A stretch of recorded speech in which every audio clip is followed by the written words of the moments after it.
TIAA.org. With KUT News in Austin, I'm Nathan Bernier. The Austin City Council is considering a paid sick leave ordinance today that would require either all or some private businesses to offer workers paid time off. As KUT's Audrey McGlinchey reports, that's one of the things they're trying to work out. Local business owners piled into a City Hall press room this morning to air their concerns about a paid sick leave ordinance. They said the economic impact is unknown and it solves an imaginary problem. Rebecca Melanson heads the Austin Independent Business Alliance. A lot of businesses see their employees as their family. They take care of them, and they do so in very imaginative, creative, innovative ways that work for employer and employee. This policy takes that tool out of their hands. The council will consider 2 ordinances today. Councilmember Greg Kassar is asking that private businesses with 15 or more employees offer at least 8 paid sick days. Companies with fewer than 15 employees would have to offer 6 days of leave. Councilmember Jimmy Flanagan's offering a lighter version. His proposal requires larger businesses to offer no more than 7.5 paid sick days, with smaller businesses providing fewer days or none at all. Council members are scheduled to take up paid sick leave at 6:30 tonight. Audrey McGlinchey, KUT News. The Austin City Council also voted today to hire experts at the University of Texas to help reduce and eliminate a backlog of sexual assault evidence kits waiting to be tested. Buying options for single-family homes in the Austin-Round Rock metro area are still very limited. There are so few listings that they would theoretically sell out in less than 2 months if no other homes were put up for sale. Normally, a 6-month supply is considered to be an indicator of a balanced market. But the limited supply is not slowing growth in sales. The Austin Board of Realtors says January home sales were up by 8.5% from a year earlier. Within just the Austin city limits, the median sales price for a single-family home last month was $347,000, an increase of 10% over last year. There's more news at KUT.org. This is All Things Considered from NPR News. I'm Ari Shapiro. And I'm Mary Louise Kelly. It's been a little more than 24 hours since a 19-year-old man opened fire on his former classmates at a Florida high school, and an all-too-familiar cycle has begun. There are news conferences about the shooter, interviews with survivors, and vigils like this one in Coral Springs, Florida today.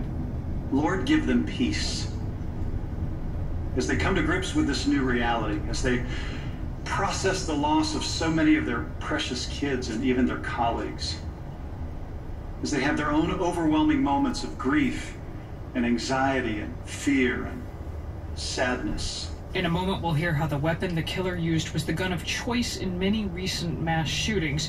First, though, to new court documents that show the accused shooter, Nicholas Cruz, has confessed to the shooting. He faces 17 counts of premeditated murder. His first court appearance was today in Fort Lauderdale, Florida.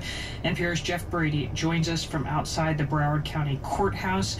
And Jeff, you have been combing through these court documents. What are you finding? Yeah, this is an affidavit, and in it, investigators say the accused confesses to the shootings during interviews with investigators. He's told those same investigators specifics about what he did and in what order. The accused said that once students started fleeing, he discarded a gun and remaining ammunition, and he took off a vest that he was wearing so that he could blend in with other students and get away. Then he went out and got a soda at Subway and then went to a McDonald's. He got a soda and then went to McDonald's. Wow, all right. Mm-hmm. What did he look like when he showed up for his court appearance today? He wore an orange jail uniform, his hands were bound, and he kind of shuffled up to the microphone. And when asked to confirm his name to the judge, he just said simply, "Yes, ma'am." And a few minutes later, without any argument from the attorney, the judge ordered him held without bail. And, you know, I didn't see any sign that he was injured. There were reports that he had been treated for some injuries, but I saw no indications of that or any emotion. It was a little difficult, though, to see his face because he looked down in front of him during most of the hearing. What about any sign, any indication as to why he might have chosen to do this? It's so clear now that there were some warning signs that he was a troubled young man and he displayed some violent tendencies. My colleague Brian Mann talked with 18-year-old Chad Williams at a vigil this afternoon. Williams says he's known the alleged shooter since middle school, and Williams says he was often in trouble for fighting and he got expelled from school. We know that the alleged shooter had an AR-15 rifle, and Williams says he was really interested in guns. And he showed me all his gun books. he had like straight gun whistles, like assault rifles, and I knew he was crazy. But I didn't think he would do something like this. We also talked with a man from Mississippi who says last year there was a comment on his YouTube page from someone named Nicholas Cruz saying, quote, "I'm going to be a professional school shooter." The FBI says YouTube deleted that comment. The agency looked into the report but can't make any connection to the accused in this case.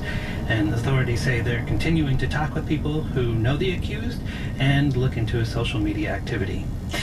One other possible disturbing development that we're hearing about is that he may have had connections to a white nationalist militia group. Have you been able to nail down confirmation on that?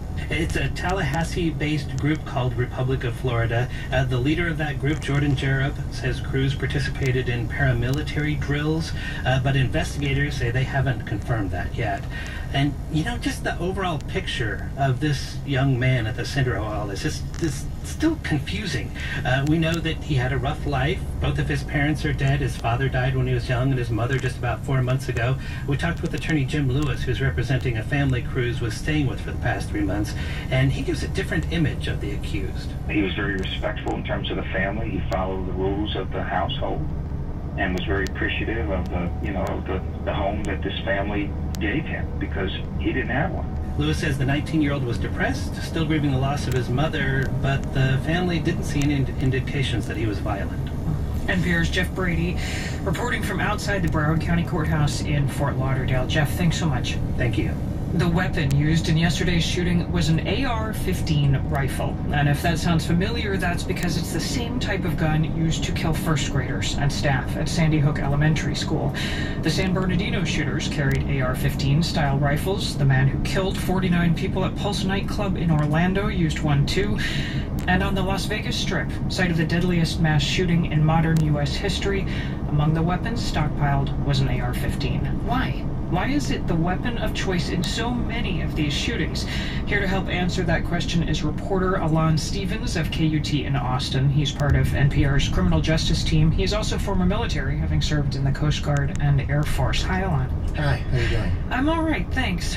Why do people determined to carry out this kind of mass casualty attack? Why do they so often choose an AR-15? Well, I think part of it is because the AR-15 as a weapon is simply a very popular weapon. It's very much woven into the DNA of America's gun culture, and part of that kind of goes into its ease of use, its availability, and you know, it's just a commonplace weapon within the firearms market. When you say ease of use, an AR-15 is a semi-automatic, which means you need to squeeze the trigger for each bullet. Correct. It's also very accurate as these rifles go, is that right?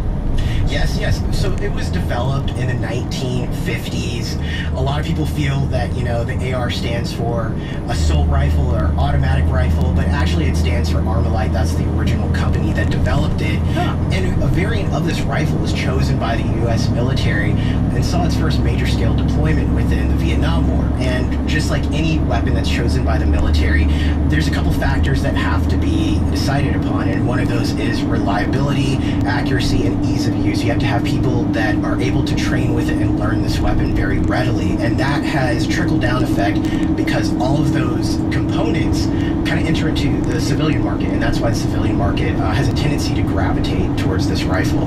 How much do they cost if I walked into a gun store today?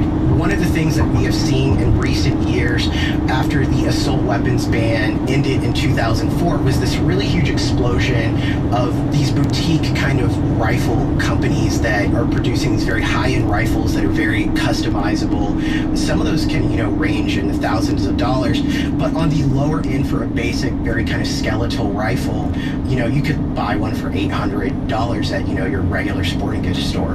What are the key arguments made both in favor of restricting sales of this type of gun to the general public and by people who argue that this gun should be widely available?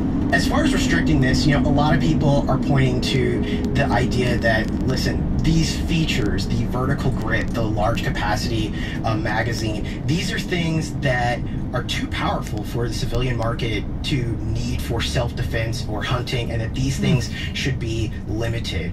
There's also this kind of argument about, well, who can access these weapons in the first place, that we need to have tougher background checks.